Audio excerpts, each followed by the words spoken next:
to the Rebel Alliance Briefing Room Podcast. We are here to podcast about anything and everything Star Wars with you. Please visit our website where you can play current and past episodes. That's https://RABR.KaileJohansson.us. That's RABR.KaileJohansson.us. On the left-hand side is a navigation menu. You can use this to learn how to load the Rebel Alliance Briefing Room podcast on your Android or Apple phone and tablet.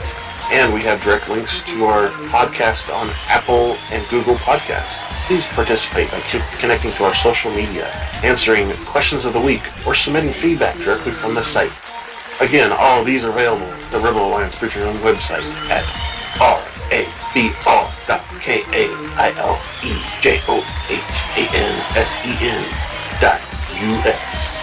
And now, it's time to talk Star Wars. I am Kyle Jon Johansson, and this is Andrew Scott Sutton. Say hello. Hello. Because of, the Easter holiday and, scheduling conflicts and stuff, this is being recorded almost a week later, and I'm doing it by myself because can't get everybody together. And we have a new episode out that we're going to record on Saturday, so we got to get this one out as soon as possible. And today we're reviewing Star Wars Mandalorian Season 3, Chapter 22, Guns for Hire. We'll discuss the episode in detail. We'll recap and end of it discussion. We'll have a question of the week, and then we'll beg you for some feedback. And I might give you a couple predictions. So let me say we have no news. The news. But I want to give you a spoiler alert. You better go watch the show. If you don't go watch it, then we're going to spoil it for you first. So this episode was directed by Bryce Dallas Howard. Writer was Jon Favreau, of course. Edited by Dylan Firshein and Erik Jessen. Music themes were done by Ludwig Goransson, and music score was, of course, Joseph Shirley. And we had quite a cast this week. Quite a few people in here, even as some surprises. Of course, we had Djarin, Pedro, Pascal, and then we had his body doubles, Brandon Wayne and Lateef Crowder. We had Katan, Katy Sackhoff.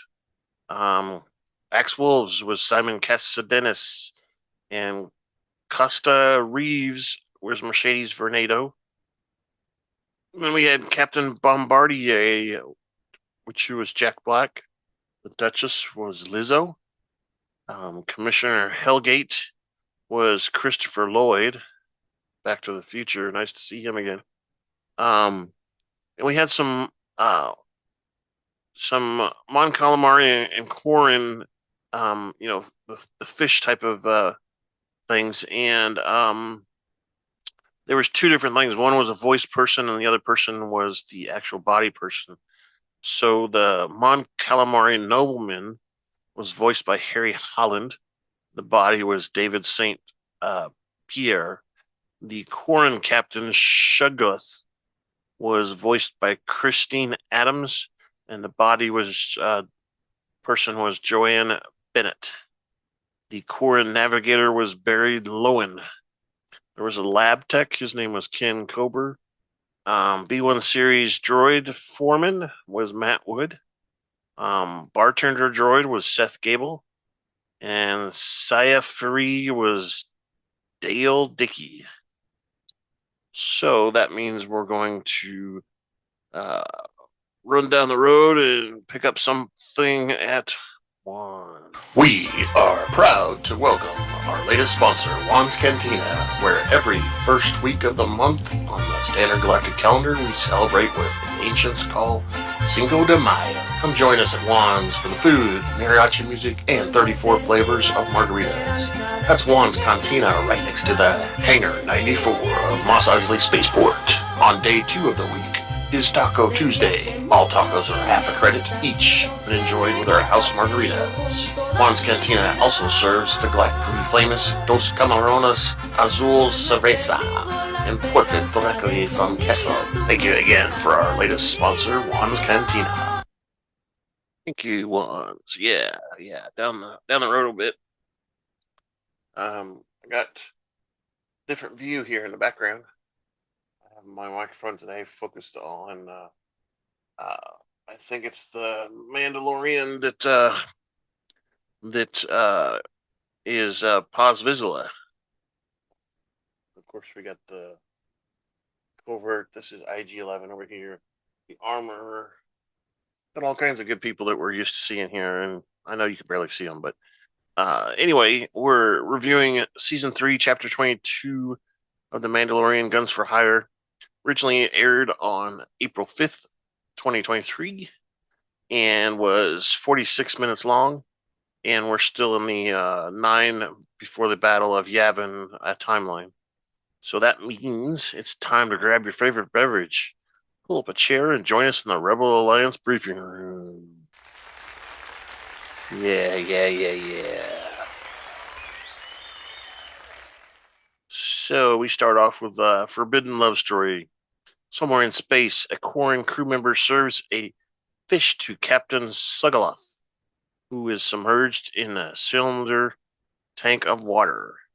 After eating the fish, one of the Quarren navigator tells Sackhoff they have found a way to bypass Trask.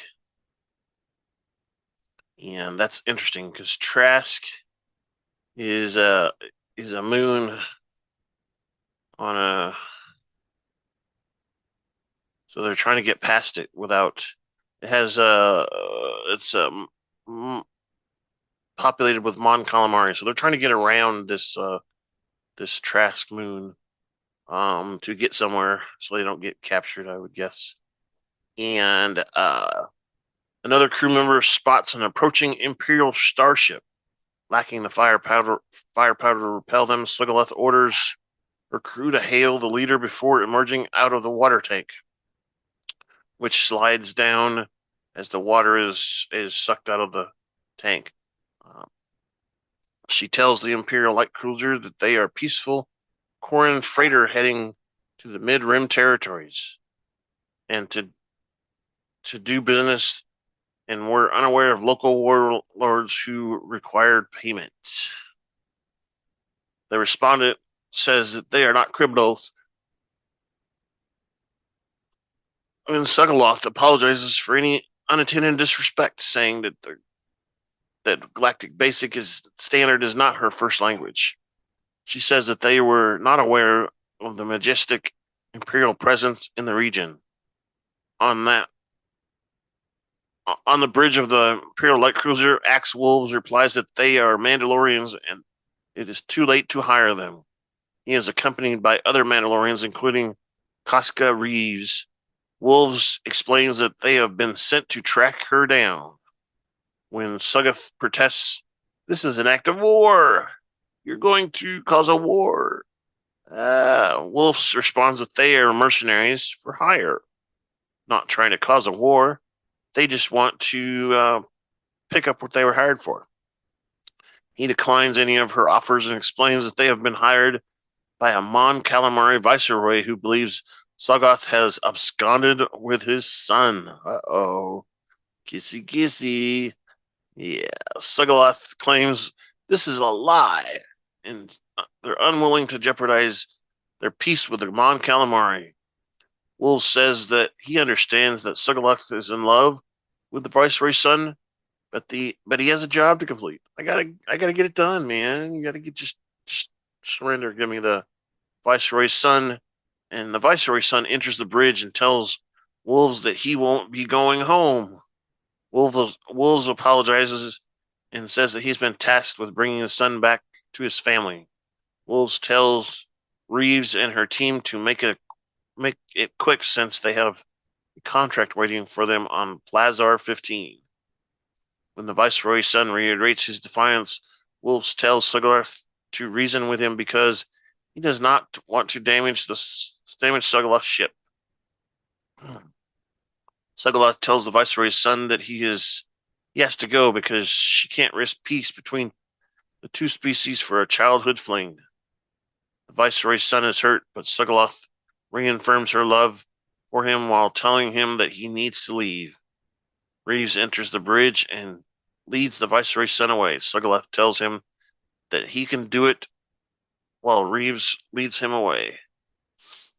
When the Viceroy's son says that he thought the Mandalorians were honorable, Reeves replies that they can trade honor for a few credits. Meanwhile, there's some guests of Plazar 15, where Bo-Katan has tracked down the other Mandalorians to. Bo-Katan and Djarin and Grogu travel on the Gauntlet Starfighter to the idyllic planet Plazar 15, which is covered in Mandalorian-style domes. Djarin and Kryzel notice a fleet of former Imperial warships, which belongs to Kryzel's former army, led by wolves, who has set themselves up as mercenaries. Bo-Katan thinks that wolves set up a base on the planet because it's not listed in the New Republic registry. When Djarin asks what wolves and his followers are doing on Plazar 15, Bo-Katan thinks that Plazar 15 has hired the Mandalorians for protection. Due to their early falling out, Bo-Katan decides it's best to land away from the fleet. The Mandalorians and Grogu are greeted by an announcer who assigns them a docking slip before remotely taking over their ship. Bo-Katan says they're going for a ride, and they take full control. After the ship lands at their designated hangar, the Mandalorians and Grogu disembark on a landing platform where they are greeted by a black RA-7 protocol droid and a black astromech droid, who tell them to proceed to the Hyperloop pod. When Djarin asks why they would have former Imperial droids on an Outer Rim world, Bo-Katan says his guess is as good as hers. When Bo-Katan asks the automated pod to take them to the Mandalorian fleet stocking rig, the automated system responds that they need to get permission from the High Senate to get access to self-defense forces in a peacekeeping zone under the terms of the Coruscant Accords. The automated system asks the Mandalorians for permission to scan their chain codes. The automated system informs them they have been summoned for a meeting with a local planetary government before the pod speeds away to the meeting. Kind of throws them back a little bit. Whoa! The Mandalorians discuss their next moves while traveling through the opulent city on the Hyperloop pod. It brings them to a banquet hosted by the Plazar's 15 rulers, Captain Bombardier and the Duchess, who are joined by several aliens, including Biths, Rodians, Sultanians, and Ithorians. He invites the Mandalorians to sit down before serving them secretions. Bombardier tells his guests that he was a former Imperial Facilities Planning officer who through the New Republic's amnesty program, was able to rebuild Plazar 15. The Duchess vouches for her husband, describing him as a rehabilitated former Imperial whom she fell in love with. The Duchess finds Grogu cute and asks if she can cuddle and hold the baby. Cuckoo. And this is where we see Grogu do a flip. After Djarin says that Grogu does not take kindly to strangers. He does a force flip in the air and lands on the Duchess's arms. And he feeds him little fish. The Duchess explains that Plazar 15 decided to move to a new age and held direct democratic elections for the first time in their history. Bombardier responds that they are both nobility and democratically elected leaders. When Djarin asks about the Mandalorian ships docked in their fields, the Justice explains that they hired them for protection since the charter of the New Republic prevents them from having a standing military due to her husband's past imperial history. Bombardier claims that all their resources go to the people. Now we find out what they're there for.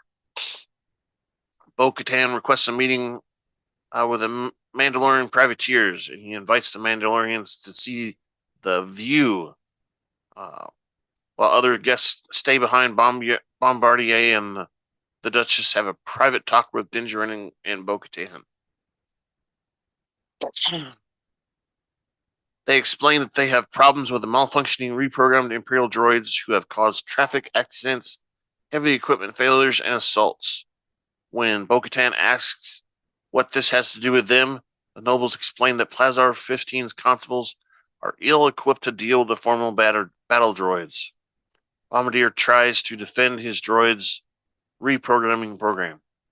When Bo-Katan suggests sending the Mandalorian privateers to deal with the problem, the Duchess explains that the charter prevents any standing army from entering their city and forbids constables from carrying firearms. Djarin points out that they are allowed them and Bo-Katan to carry weapons. And Bombardier explains that weapons are intrinsic to Mandalorian society, while Plazar 15 is a pacifist society. Bo-Katan is reluctant to get involved in the droid problem and says she is not a mercenary. Bombardier offers to extend formal diplomatic recognition to Mandalore in exchange for Bo-Katan's help. He offers to lobby the New Republic to extend diplomatic recognition to Mandalore. The Duchess says that she is aware of the split between the wolves and Bo-Katan over the ruling of Mandalore. Bo-Katan replies that she has abandoned her plans to retake Mandalore. The Duchess says that the offer still stands. When Bo-Katan asks Djarin what he thinks, he says he is willing to deal with the droid problem. Inside the command center, Commissioner Helgate briefs Bo-Katan and Djarin about the situation. Using security cam footage, he explains that rogue Imperial droids were reprogrammed former Imperial stock destined to be scrapped for Carthon, which Carthon is a prison moon that's hosted by Chopfield. Though the droid's programming was successful, a rogue rubbish disposal droid malfunctioned and began tossing rubbish into the streets. He shows more footage of malfunctioning and rogue droids, including former B-1 battle droid hurling shopping goods at a driver droid, causing a land speeder crash, and a cook droid attacking patrons with knives. When Bo-Katan suggests turning off the droids, Helgate explains that there is a failsafe cutoff switch built into the system, but the citizens voted against any interruptions to droid services. When Djarin inquires into the matter, Helgate explains that the droids do all the work on Plazar 15, leaving citizens free to do nothing but recreation, the arts, and participating in direct democracy. If they shut down the droids, Helgate says all the citizens will not survive because they have become dependent on the droids. Helgate tasks the Mandalorians with hunting and eliminating the rogue droids until they can fix the problem. Bo-Katan tells him to give them a list of rogue droids. Helgate responds that they will have to go to the lower levels of Plazar 15 to speak to the Ugnaughts. Ugnaughts, yeah, those are those favorite ones we had the previous season with Krill. The Ugnaught. I have spoken. While descending into the lower levels on a turbo lift, Djarin tells Bo-Katan that he warned about societies becoming too dependent on droids. The two descended into a workshop where the Ugnaughts are busy working on various droids, including a B-2 series super battle droid. Bo-Katan tells the Ugnaughts that she has been sent by the Duchess to deal with the droid problem, but is ignored by the Ugnaughts. Suddenly, Djarin introduces himself to the Ugnaughts, telling them that he is a friend of Ugnaught Krill, and he tells them to assist with their questions and tasks. That this has an effect on stirring the Ugnaughts who serve their guests refreshments. Djarin explains that he and Bo-Katan are sent to hunt down and eliminate the malfunctioning droids. And Ugnaught denies that there is a problem with the droids. With Bo-Katan mentions that the droids are wreaking havoc on the surface levels, the Ugnaughts respond at the halls of the city's central processing unit, reiterates that the droids are not malfunctioning. Djarin replies that they are not suggesting that the Ugnaughts' workmanship is to blame, and vouches for the Ugnaughts' skill in smithing droids. He flatters his Ugnaughts host by telling them that they are the most hardworking species in the galaxy, before reiterating their assistance in investigating the malfunctioning droids. He says, I have spoken. The chief Ugnaught speaks with another Ugnaught, who passes a disc to the chief. The chief tells Djarin that this is the list of droids that they seek. I have spoken. Djarin thanks his host, telling them that he is indebted to them and he has spoken as well. Now they go to investigate. While traveling through the Hyperloop pod, Djarin explains to Bo-Katan that there is a customary way for communicating with Ugnaughts. Accusing their work of malfunction is considered an insult. Djarin tells Bo-Katan that the Ugnaughts think that the next droid malfunction event will occur at the loading docks. Bo-Katan is unsure but agrees to investigate this lead. The two travel to the loading dock, where repurposed B2 battle droids are loading boxes of cargo. Djarin alludes to his past encounters with droids. The two are greeted by a B1 battle droid foreman, who tells them they are in a restricted area and requests their identification. Bo-Katan explains that they have been sent by the Duchess to investigate the droid malfunctions.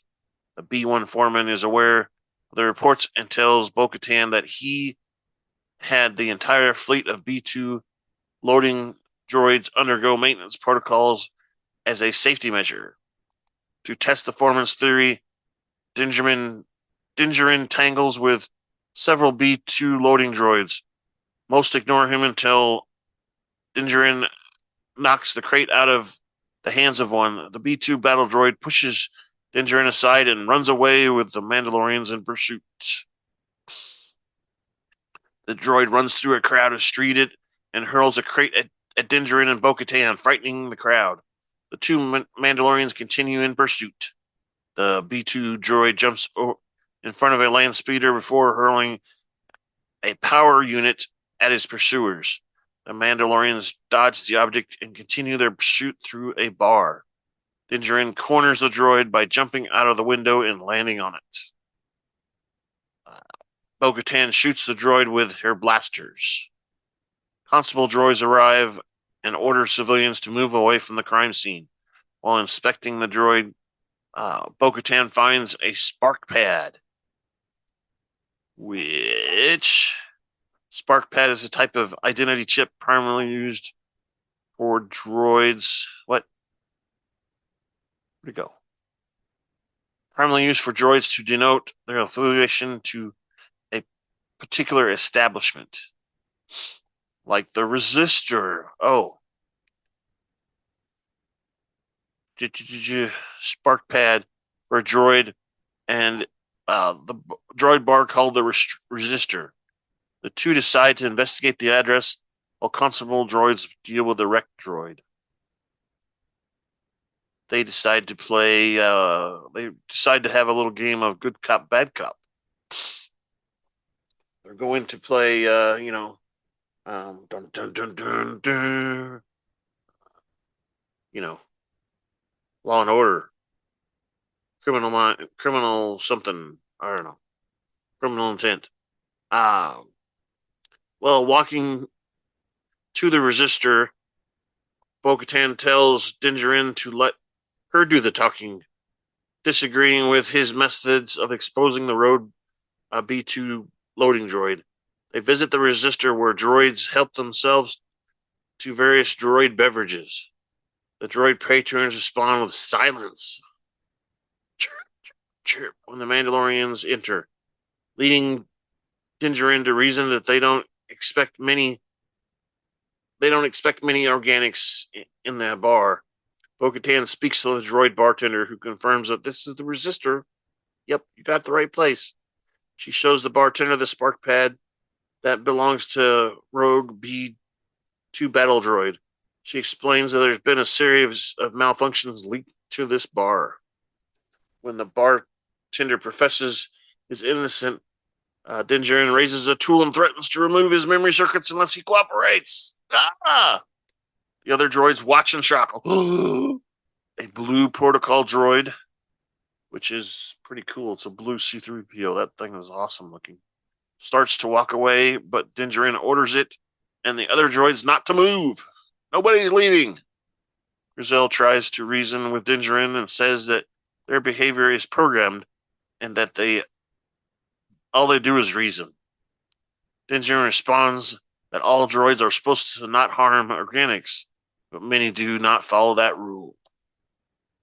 Bo-Katan tells Djarin not to assume that the droid bar is the problem. The bartender offers to help, but Djarin is suspicious of the droid. The droid tells his Mandalorian visitors that the droids are anxious about being replaced by humans, stating that most of them have been refurbished and reprogrammed. He explains that several droids date back to the Confederacy of Independent Systems, which is a long time ago. Let's see. Confederacy of Independent Systems, otherwise known as the Separatist Alliance or the Separatist State.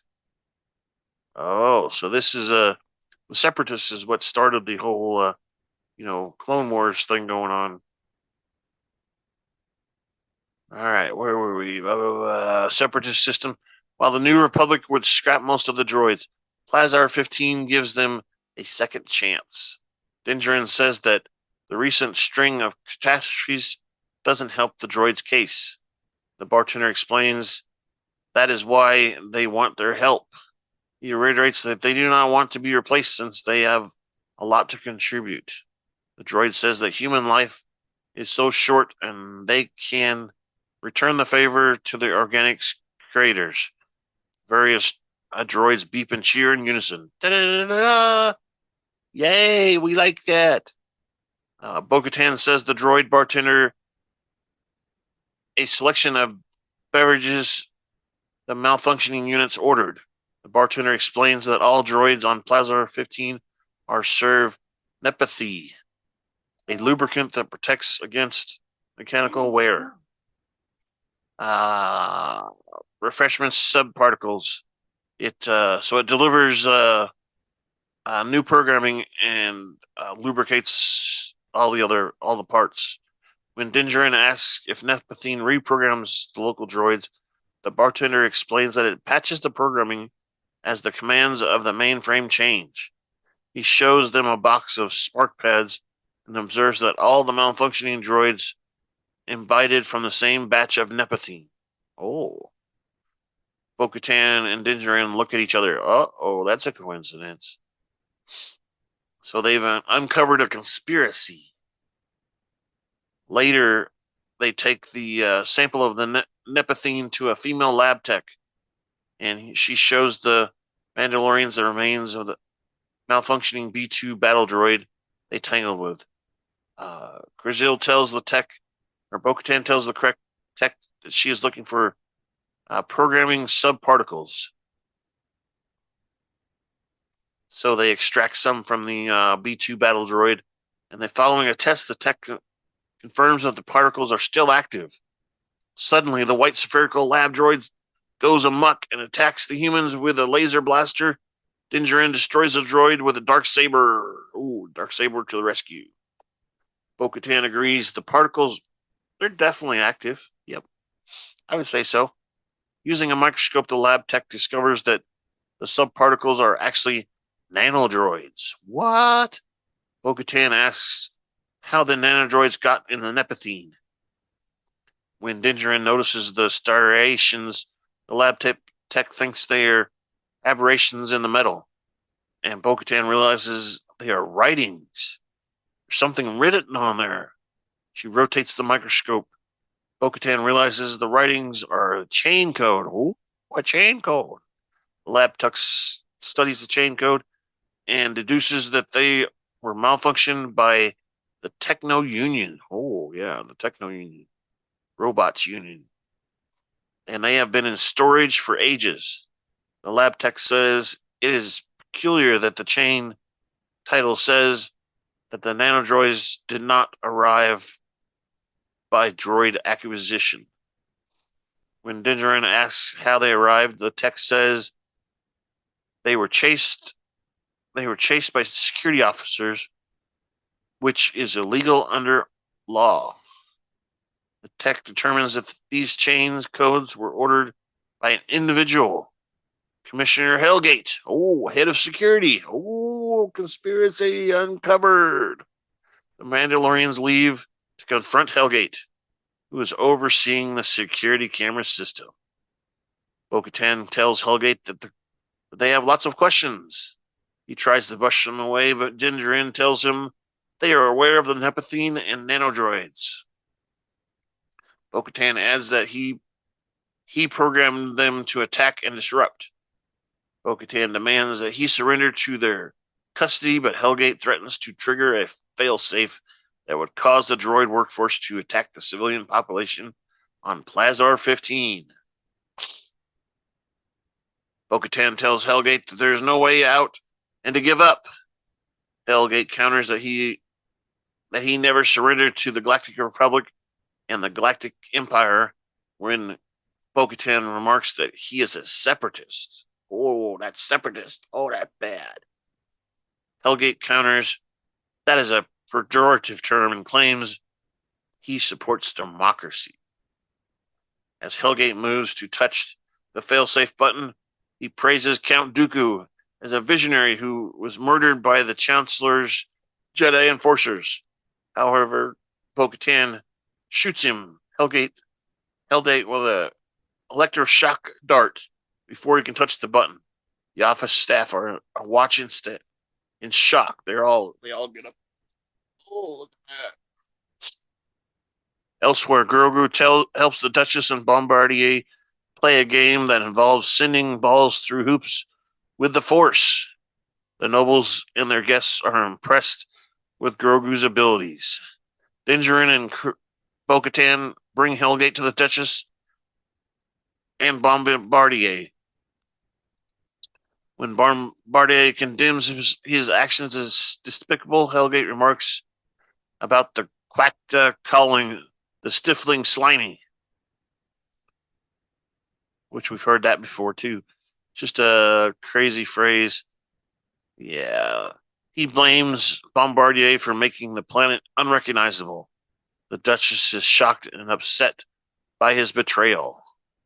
The Duchess affirms for Bombardier, calling for acceptance and forgiveness for former Imperials. Hellgate seeks the Duchess's forgiveness. The Duchess says that she may consider forgiving him, but sentences him to exile on the moons of Paraquat.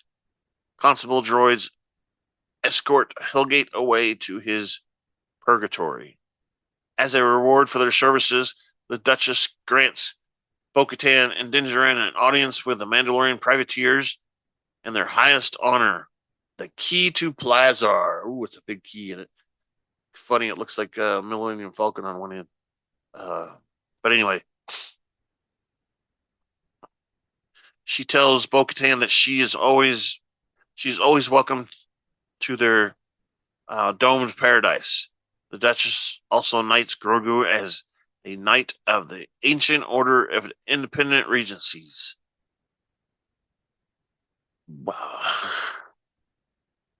which is a chivalrous order of the galaxy.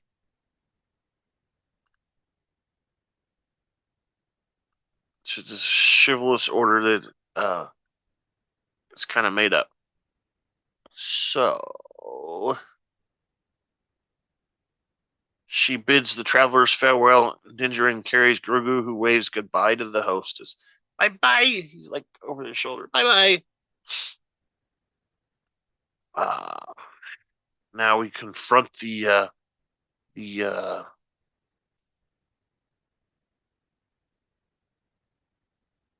Mandalorians. While traveling in the Hyperloop pod, Djarin reassures Bo-Katan that she is the leader and that her people will follow her.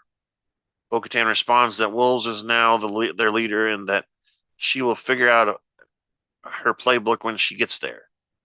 After arriving at the Mandalorians' encampment, the two receive a frosty reception from Wolves, who asks Bo-Katan if she has come to join them as mercenaries. Grogu watches from his little pod. Bo-Katan responds that she has come to reclaim her fleet. Wolves counters that he is the commander of the fleet now. Bo-Katan challenges Wolves to a single combat for leadership, which he accepts. Wolf fires his rocket at Bo-Katan, and she reactivates her jetpack and charges at Wolves, knocking him to the ground. The two fight with vibro blades, but Bo-Katan knocks him to the ground. Reeves and the others watch with concern. Unwilling to give in, Wolves charges at Bo-Katan with his jetpack and rams her into a starship. The two fight with their fists, and he hurls her aside. Bo-Katan charges at him with her jetpack before grabbing him in a headlock. She demands that he yield, but he rockets them on top of a starship. After a tussle, Bo-Katan drags Wolves down to the group with her whipcord launcher. Wolves attacks her with a flamethrower, but she blocks the blast with her personal combat shield, which is that blue shield that they seem to have. Bo-Katan manages to knock Wolves to the ground and demands that he yield at knife point.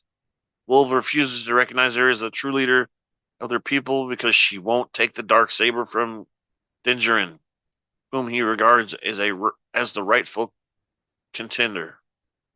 Bo-Katan responds that enough Mandalorian blood has been spilled by Wolves and spares him. Bo-Katan tells Wolves' followers that Mandalorians are stronger together. We must be together. We love each other. Wolves counters that Djarin is a misguided zealot who is not of Mandalorian blood. And Bo-Katan counters that Djarin took the Mandalorian creed and chose to walk the way of the Mandalore just like their ancestors. Bo-Katan adds that Djarin is every bit of Mandalorian as they are. Wolves responds that the ruler of Mandalore should possess the dark saber. Djarin offers to hand Bo-Katan the saber, but says it is not a gift. To help her ascend, Djarin admits that he was captured by the cyborg in the mines of Mandalore and that the dark saber was taken from him. He explains that Bo-Katan rescued him and killed his captor. Djarin asks the Mandalorians to consider whether the dark saber rightfully belongs to Bo-Katan. Wolf agrees that it does belong to her, and Djarin hands the blade to Bo-Katan, who accepts it. She activates the dark saber in the presence of the other Mandalorians. And then we get credits. Credits coming down. Credits all over. Creditophilia. All right, so we want to hear what you have to say about that. And I'm going to pull something up here because we have a question of the week that we've already created. And that question is, will the Mandalorians reclaim Mandalore? Since that's the ultimate plan here. And, I think ultimately they will. I think the Mandalorians are going to prevail. I do believe that they're going to run into some problems. I don't know. Maybe they see a a mythosaur or some other monster that causes problems. They can't be the only ones around either. There's got to be some other Mandalorians around. So maybe they meet up with some more on the way to Mandalore. We know that getting from orbit down to the planet's kind of rough. It seems like. So hopefully, they can't detect anything on the ground. So hopefully they can. There's nothing there to stop them. Even if there is, I think that the Mandalorians are still strong enough to take Mandalore. I have some weird suspicions about the Armour, though, and we'll see that later because I think that's what our next episode is going to be about is taking Mandalore. So like I said, we'll see about that going forward, and that's the question. We want you to send us as much feedback as you can about this episode or any episode or anything I've done or said, and that can be done by feedback at KyleJohansson.us. That's feedback, KaileJohansen.us.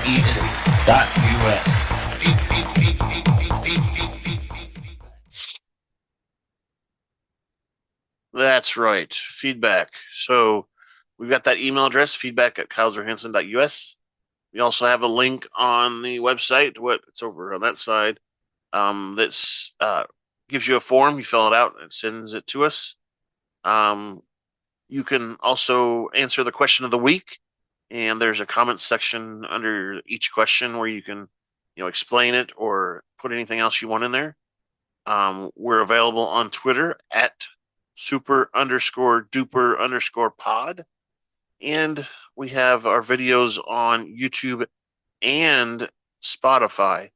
And there's comments available to be had there as well. So please go and give us as many comments as you can because we want to talk to you.